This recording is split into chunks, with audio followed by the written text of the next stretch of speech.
Good afternoon. Before I begin, I'd just like to introduce folks standing with me here. To my left, Lieutenant Colonel Chikansky. I was practicing and I still didn't get it right. Mayor Frank Jackson, Dr. Thomas Gilson, Interim Director Fred Szabo, and Director Mike McGrath. First, I'd like to say a word about the crews that have been out on the water and that have been supporting this effort. Been doing this for a long time, and this, I'd have to say, this is the most dedicated group of professionals that I've had the opportunity to work with. They have tirelessly fought against the harsh weather and water conditions to work on this recovery effort. So I want to thank them publicly at this time. Our continued focus remains on ensuring that the families have the information that they need to bring closure to this tragedy. Today, we will provide an update on this recovery effort, what we've done to date. But first, I'd like to introduce to you Dr. Gilson from the Cuyahoga County Medical Examiner's Office, who will give you an update. Thank you, Commissioner. I'd like to echo what the Commissioner said about the efforts of the recovery teams that have been out there. I can't imagine this is very easy work to do, and I certainly appreciate all the work that they've been doing. I can confirm that remains were collected last Friday, January 6, 2017. Those are of human origin and male gender. We're able to confirm this through DNA testing, not visual inspection. At this time, that's all the information I can provide. We're underway to do further identification of these remains. Commissioner Bubba. Thank you, Doctor. We're not able to say, for today's efforts, we were not able to safely put crews in the water this morning due to the weather and the water conditions. So that diving did not occur today.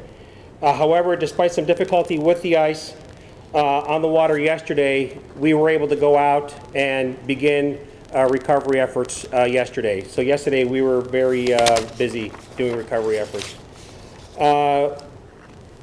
One of the debris fields that we've identified is approximately, just to give you some context of what we're looking at, is approximately the size of a football field, a little larger than a football field.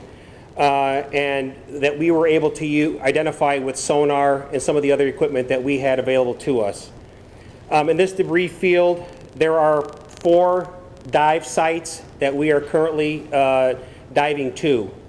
Divers enter the water in these areas on a daily basis to begin their searches, which have had where we've had most of our success in the recovery. So we're right on it. Yesterday, the salvage chief and the United States Army Corps of Engineers tug, the 70-foot Donian, were able to recover several pieces that we now know belong to the aircraft, including portions of the fuselage, which is the largest piece that we were able to bring out of the water, approximately 20 feet long, an engine, several seats that belong to the aircraft, a wheel that appears to be from the front of the aircraft, and a canopy and windows attached that belong to the canopy of the aircraft, the front part of the aircraft. This piece is approximately 8 feet long and about 5 feet wide. Throughout this investigation, we have collected more than 170 pieces of debris, including other pieces of the aircraft and personal items and clothing that were on the aircraft. Pending weather and water conditions, we hope to continue our recovery efforts tomorrow morning. Realistically, we're looking at possibly 1 to 3 more days this week of conditions allowing to be out on the water and to continue our recovery effort.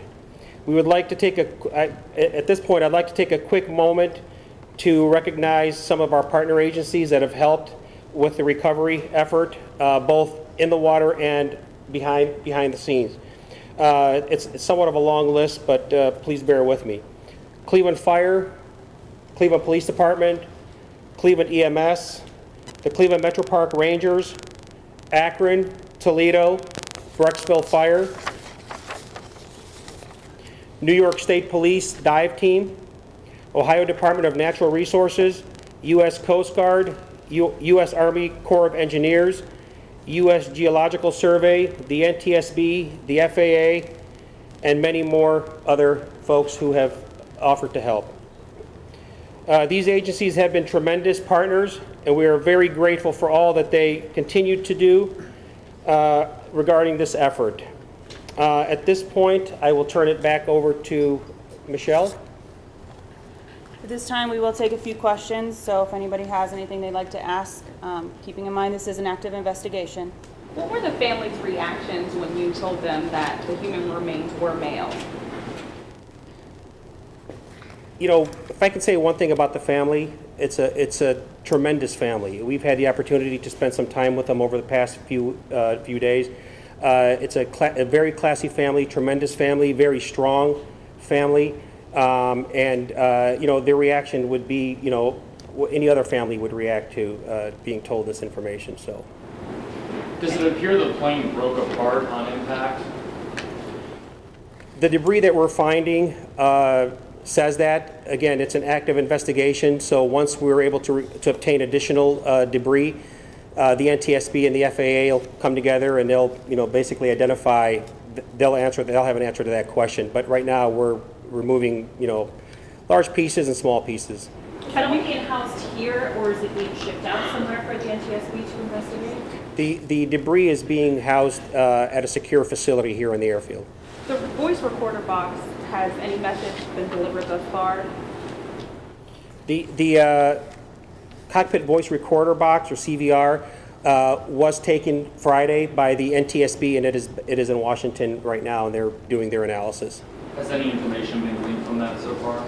No, as the NTSB investigator alluded to, that it'll be a long process before that type of information is retrieved. I'm sure they've taken some information, but the long-term investigation, as he alluded to, could be over a year long. How many more days do you anticipate the recovery will continue? Right now, the recovery is on a day-to-day basis. You know, our hope was to go out all week. Unfortunately, due to weather and high winds, we weren't able to do that. Our next available dive into the area will be tomorrow, pending weather. Have you found more debris that's still down there, or are you at this point just looking for more?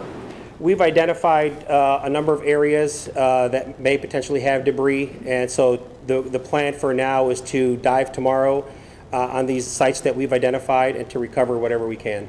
So it's just the one remains that you found, you haven't found the rest remains so far? That's correct. One more question? The equipment that's in the back, how important was that equipment through this search, even with the weather being so difficult? Without the equipment, we would have no search or recovery.